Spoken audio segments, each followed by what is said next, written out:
como ponto turístico naquela região, né? Bom, mas a gente está em linha com uma personalidade política do estado do Rio Grande do Sul que conheceu Pepe Mujica ainda na década de 70, quando nós tínhamos a ditadura aqui e ditadura lá. Foi prefeito de Porto Alegre, nosso ex-governador. O governador Tarso Genro está em linha conosco. Governador, boa tarde, obrigado pelo seu tempo e sua atenção. Muito obrigado, Osíris. É um prazer falar contigo sempre, com a Rádio Bandeirantes. Prazer todo nosso. O senhor conheceu o Mujica na década de 70, ainda quando tínhamos o regime de exceção, né? É provável que eu tenha conhecido ele nesse período, né? Porque naquela época os contatos eram contatos fechados. A gente se apresentava com nomes alternativos, sim, né? Códigos, né? E também eram codinomes, em última análise, né? Sim. E que estávamos todos sob uma repressão brutal, né? Mas a minha relação mais intensa com o Mujica ocorreu a partir da redemocratização aqui no país e lá no Uruguai também, né? Depois que ele saiu da cadeia, saiu daquela cova que lhe meteram lá durante 12 anos. Uma solitária, né? Soterrado numa solitária. E aí nós fizemos uma relação muito fraterna, porque tínhamos passado por experiências diferentes, mas com o mesmo sentido. E ele, com uma lição de vida, uma lição de coragem, uma lição de determinação e de grandeza que era exemplar para todos nós aqui no Brasil, né? E também para o povo uruguaio, que resistiu bravamente àquela ditadura feroz, né? Tão feroz como as piores ditaduras da América Latina. Sim. Então aí nós fizemos uma relação, e quando eu cheguei no Ministério da Justiça, nós mantivemos o contato, e aí aceleramos essa relação de amizade a partir da minha chegada ao governo do Estado, e de sucessivas viagens de intercâmbio político, intercâmbio afetivo, né? E intercâmbio institucional, inclusive, que nós fizemos com o Uruguai quando no governo do Estado. Ele era um líder guerrilheiro, Tupamaro, tinha obviamente a questão socialista naquele processo todo. O Tupamaro era um grupo muito específico, uruguaio, eles tinham o ideal do socialismo uruguaio naquela oportunidade. E quando vem a democracia, quando cai o regime de chumbo, né, se constrói a partir dali a Frente Ampla, que é o abrigo de todas as esquerdas dentro do Uruguai. E isso é um mérito, conseguir, no mesmo guarda-chuva, conjugar esses partidos todos, né, governador? E sabe que tem uma coisa interessante nesse processo, é que o MLN, né, o Movimento de Libertação Nacional dos Tupamaros, ele sempre foi visto como uma organização guerrilheira comunista. Sim. E não era uma organização... Não era. Porque não era nem trotskista, nem nada. Eles pregavam um socialismo uruguaio, né? É exatamente, um socialismo, né, nacional. Eles eram bairristas, assim, nacional, né? Democrático, né? É claro que tinha pessoas assim, que vieram do movimento comunista e que tinham todo aquele estilo de direção e de convicção política que vinha da experiência dos velhos partidos comunistas. Mas o movimento não era um movimento comunista. Essa é a verdade primária. Era um movimento de libertação nacional, anti-imperialista, né? Que se colocava, inclusive, na cena política uruguaia, como me disse pessoalmente o Mujica, nós éramos uma organização política em armas. O que nos levou para a guerrilha foi a incapacidade do governo dialogar com a oposição, o governo uruguaio, o governo ditatorial. E, inclusive, para responder a todo esse processo repressivo que ocorria naquele momento. E tanto é verdade que eu estou dizendo que a Frente Ampla se formou, tem uma participação extraordinária, né, dos ex-tupamaros, mas é uma nova geração o MLN, né, que é o Movimento Popular Progressista, esse que se instituiu depois da abertura democrática no Uruguai. E ele é um movimento majoritário hoje dentro da Frente Ampla, entendeu? Quer dizer, aquele conteúdo que eles davam de unidade frentista na clandestinidade, fazendo a luta armada contra o regime militar, que não tolerava nenhuma dissidência, se projetou depois na própria organização interna da Frente Ampla, onde eles têm hoje uma posição hegemônica, né? Tanto é que o Orsi, ele foi apresentado para ser candidato a presidente da República nas primárias que ocorreram lá, nas prévias ou primárias que ocorreram lá, pelo próprio Mujica. Aliás, eu tive o prazer de ir nesse lançamento do do Orsi, né, para a disputa interna de quem seria o candidato, a convite do próprio Mujica. Lá eu conheci o Orsi, inclusive, que eu não conhecia. É uma pessoa mais jovem do que o Mujica e muito mais jovem que o Mujica e mais jovem do que eu também. Então, esse é o exemplo todo. Agora, o Mujica, ele sai da cadeia, né, com aquela grandeza humana, aquela coragem, aquela verticalidade que só os grandes líderes políticos têm, e passa a revisar a doutrina do MLN e a doutrina revolucionária que era vigente na América Latina.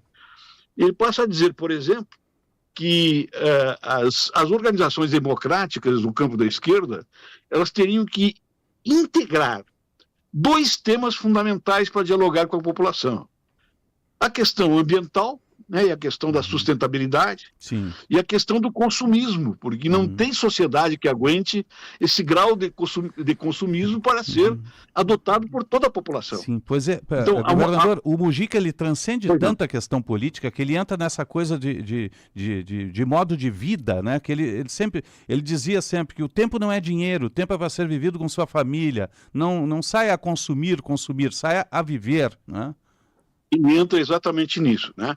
E aí eu tenho uma influência dele, né? Se você vai ler os meus textos teóricos que eu produzi nos anos 90 sobre a teoria política democrática e sobre a teoria política socialista, eu defendo em vários deles que uma das questões fundamentais que a esquerda tem que responder para o futuro e para o presente daquela época era tratar de discutir e de promulgar na sociedade, de propor à sociedade um modo de vida conscientemente orientado, que tinha que ter 2 relações estratégicas, com a questão do consumismo, né, que é impossível manter a humanidade funcionando com esse grau de consumismo, concentrado hoje em 1% da população, né, e a questão da sustentabilidade. Então, o modo de vida, a forma das pessoas se relacionarem com a natureza e com seus irmãos, né, com a sociedade em geral, de maneira universal, teria que mudar para pensar uma democracia realmente efetiva, que tivesse um mínimo de possibilidade aquisitiva da população para viver com dignidade e um máximo de riqueza concentrada em muita gente, em muitas pessoas. No Estado, nas pessoas, uma riqueza concentrada para fazer a sociedade funcionar.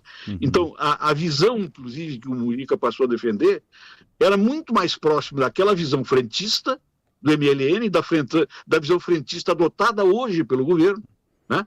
que em última análise se reflete nas próprias vitórias da esquerda uruguaia em diversas oportunidades. Então, ele renovou a doutrina socialista e interpôs a questão do consumo e a questão da sustentabilidade.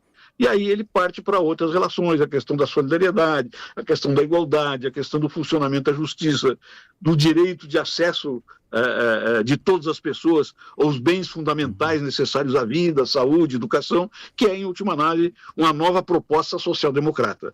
É isso que o Mujica fez e é isso que representa aquele discurso magnífico que ele fez na ONU, né? Que todas as pessoas deveriam ler para ver onde é que está o furo da bala, em última análise. Sem dúvida alguma. Agora, ele é uma figura que, desta forma, né, ele acaba transcendendo a própria frente ampla, tanto que eu estou vendo imagens, a gente está com imagens na live aqui, lá no Palácio Legislativo, está ali o Lacar de Pou, está ali o líder dos Colorados, dos Blancos, né, todos com um respeito gigantesco, e a gente olha para a política uruguaia e vê que ela parece não ser permeada pela mesma divisão, ou pelo mesmo radicalismo e ódio de redes sociais que a gente vive aqui, não lhe parece isso? Me parece, sim, é exatamente isso, né? Nós tivemos uma experiência na eleição do Lacar de Pou, e que a extrema-esquerda surgiu com a mesma ferocidade lá no Uruguai que surgiu aqui no Brasil, né? Já há uns 10 anos atrás. Com a ferocidade, com uma postura fascista, arrogante, violenta, né? E chegou a 14%, se não me engano, 12% a 14% a extrema-direita, né? No parlamento, né? E agora se elegeu só uma pessoa da extrema-direita, né? Então o Uruguai despolarizou e formou um campo democrático bastante amplo, bastante ampliado, vamos dizer, daquilo que era originariamente, para bloquear a emergência do fascismo, coisa que nós não conseguimos fazer ainda aqui no Brasil. O senhor acha possível transportar esse legado todo, ou parte dele, dessa gestão política, esse canal de diálogo que Mujica, Tabaré Vázquez, outros tantos construíram no Uruguai, transportar como modelo também para a nossa democracia aqui? O Brasil é um país muito maior e muito mais complexo, né? Sim, sim. E tem uma estrutura de classes muito mais perversa do que tem no Uruguai. Porque o Mujica não abandona a perspectiva de classe. Ele só diz que a nova perspectiva de classe ela tem que estar informada pela questão ambiental, pela questão da solidariedade social e pela questão do consumismo, né? Do combate a esse consumismo atroz. Ou seja, um modo de vida conscientemente orientado. Aqui no Brasil é mais complexo porque nós temos uma concentração de renda, um tal grau de brutalidade, um tal grau de poder, né, que se dissemina na sociedade por infinitos canais e por dentro do Estado também se dissemina, que é mais difícil essa experiência. Mas eu te diria o seguinte, é mais difícil, mas não impossível. É mais difícil, mas é a única saída. É conversar por aí e criar um vasto campo democrático, republicano, respeitoso das eleições em todos os ambientes, em todas as hierarquias do Estado e que possa fazer o país começar a funcionar para a sua maioria. Nós tivemos conquistas importantes que vieram de 88, né? No governo do presidente Fernando Henrique, no governo do presidente Lula, mas ainda não chegamos num estatuto de civilidade democrática tão profundo, tão afável, né? Tão amigável do ponto de vista histórico, como chegou o Uruguai com essa última eleição da Frente Ampla. O Orsi é a continuidade de Mujica, governador? Não é a continuidade. E nem se colocou assim, e nem o Mujica quis que colocasse assim. Como eu te disse, eu estive no lançamento do Orsi, né? Das disputas internas, e o discurso do Orsi e do Mujica foram muito afinados, né? O Mujica apresentava ele e dizia o seguinte, né? Eu e este jovem que estamos aqui, ele tem em torno de 50 anos, para ele é um jovem, né? E é um jovem, efetivamente, hoje em dia. Esse jovem que está aqui, ele representa o futuro que nós temos que construir. Ele é uma pessoa que passou pelos períodos finais da ditadura, entrando na política, conhecendo o país, e tem a capacidade de unir gerações. E nós temos que passar, a partir de agora, falar cada vez mais intensamente, cada vez mais seguidamente com os jovens desse país. Sim, sim. Esse país envelheceu também. Muita gente foi embora, muita gente foi morta, muita gente foi anulada, né, pelas neuroses, pelas doenças da cadeia, né, que foi brutal também lá no Uruguai. Né? E isso aí ele chama de fazer um resgate da juventude num sentido revolucionário e democrático. E o Orsi tem esse discurso. Ele é um homem bastante técnico, é um homem bastante ponderado para falar publicamente, inclusive, mas ele representa esse segmento da Frente Ampla, que começa também a aprofundar o diálogo com a juventude uruguaia para colocá-la num outro patamar de responsabilidade pública. Você vai ver, por exemplo, o governo do Orsi, a maioria deles são pessoas jovens, não são mais pessoas da velha guarda. Pessoas de 45 anos, 50 anos, 30 anos, o chefe da Casa Civil dele é um jovem, né? Inexperiente politicamente, que inclusive nem apoiou o Orsi, né, para ser candidato. Ele apoiava a prefeita de Montevidéu, que se tornou, ao fim e ao cabo, vice-presidente da República. Sim. Então, a gente pode dizer que o grande legado do Mujica são os canais de diálogo que ele construiu na redemocratização do país? Sim. Somado isso à energia que ele impôs, né, ao conjunto da democracia uruguaia para se defender do fascismo. Né? Ele diz que a emergência da extrema-direita e a emergência do fascismo na América Latina é o único perigo real que tem para a sobrevivência da república e da democracia em todo o continente. E ele lutou e apresentou propostas e apresentou visões de sociedade que dizem que o fascismo tem que ser bloqueado, usando todas as armas que a democracia permite. Então, essa história que alguns comentaristas aí também fazem, que ele tentou unir todo o país, sim, tentou unir todo o país, menos o fascismo, menos a extrema-direita, porque esse não tem cura. Sim.